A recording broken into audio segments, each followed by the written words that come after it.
My wife hired a hitman to make me disappear and take all my money. Days later, I faked my death, and she never imagined what I would do to get revenge and make her pay for all her evil. My name is Cameron Ward. I am 36 years old, and if you met me a year ago, you would have thought I was the luckiest man alive, a successful architect with a rising firm, a beautiful wife everyone admired, and a life that, from the outside, looked polished, controlled and enviable. But let me tell you something right now, looks can be the most dangerous lie ever created, and mine almost got me killed. I spent more than a decade building my empire, project by project, sleepless night after sleepless night, until I turned my small studio into one of the most respected independent architecture companies in the state. People would look at my designs and call me gifted, but the truth was simple. I was just a man who knew hardship and refused to quit, and maybe that is why what happened to me cut so deeply, because the betrayal didn't come from my competitors, or some jealous rival. It came from the woman I loved, the woman I called my wife, the woman I trusted with my entire life. Her name was Serena, 33, elegant, poised, the kind of beauty people stopped to stare at, and from the moment I met her, I was done for. She worked in interior design, so our worlds overlapped naturally, and when we collaborated for the first time, the chemistry was immediate. Clients loved us, people joked we were the power couple, and I genuinely believed we would be unstoppable together, and in the beginning, we were.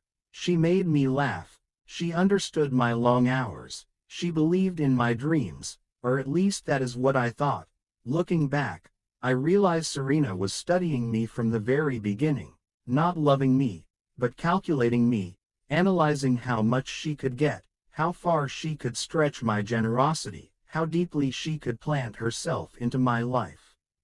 I ignored the signs, the way she always needed the most expensive things, the way she pushed me to put properties in both our names, the way she insisted I remove my sister as my emergency contact and put her instead. Little red flags I brushed aside because love makes fools of the smartest men.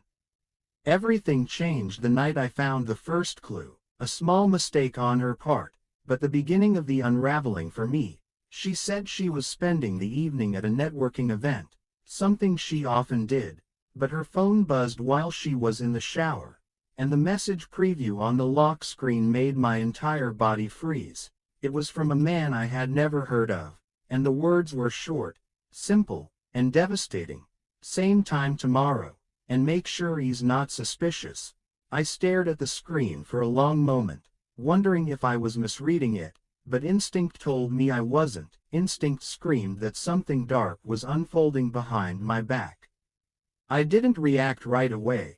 I waited, watched her, studied her the same way she had studied me without my knowledge, and within days, everything became clear. She was cheating on me, not just casually, but deeply, confidently, repeatedly. The man's name was Darius, a private contractor with a criminal record. I didn't know who he was to her, but their messages made it clear they were more than just lovers. They were partners, and not just in bed, but in business, in conspiracy, in something bigger than adultery.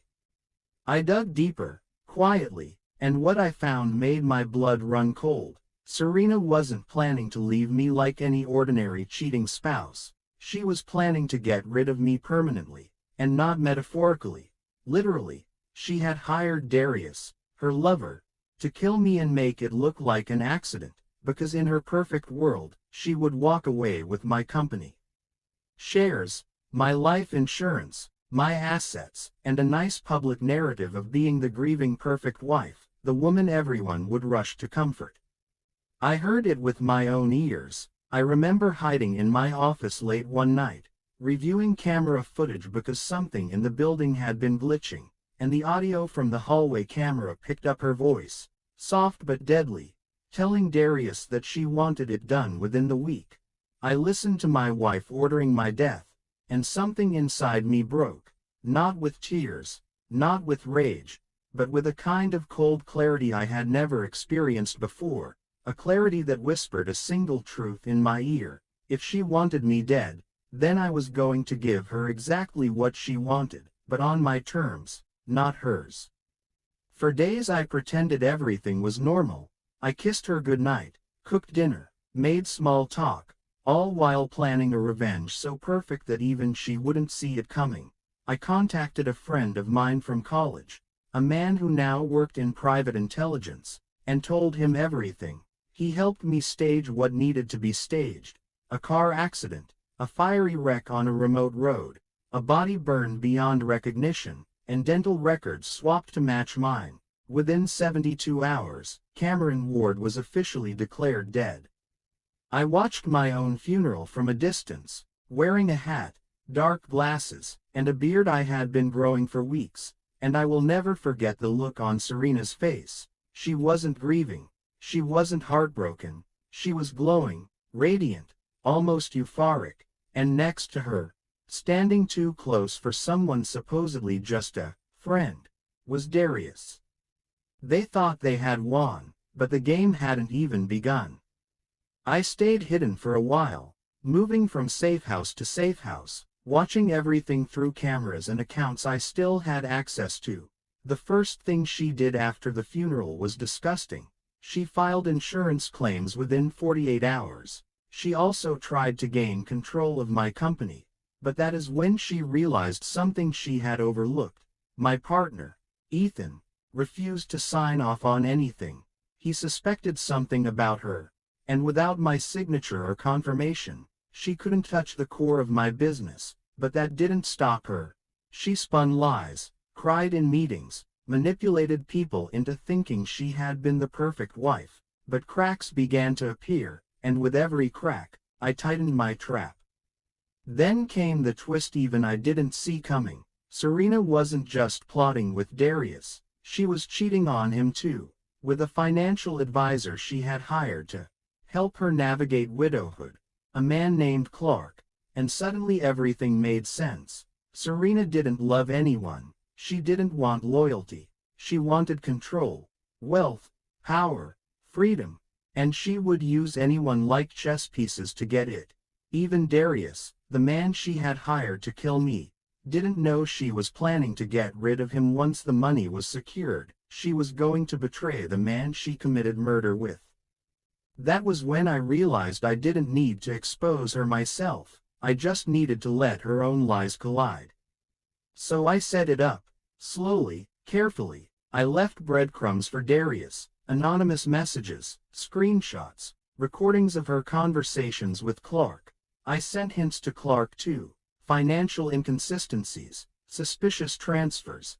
I made sure each man knew just enough to grow paranoid, but not enough to know who was feeding them the information. I watched them spiral, the mistrust growing between them like a wildfire. I stayed patient, silent, invisible, until the night everything exploded. Serena met with Clark in a hotel room, and Darius followed her there. What happened inside that room was chaos, shouting, accusations, Serena trying to lie her way out of it, Clark panicking, Darius losing control. The confrontation ended with police sirens. Clark arrested for assault, Darius running, and Serena standing in the middle of the hallway screaming at both of them, her perfect life collapsing in front of her eyes. That was when I decided it was time for my curtain call.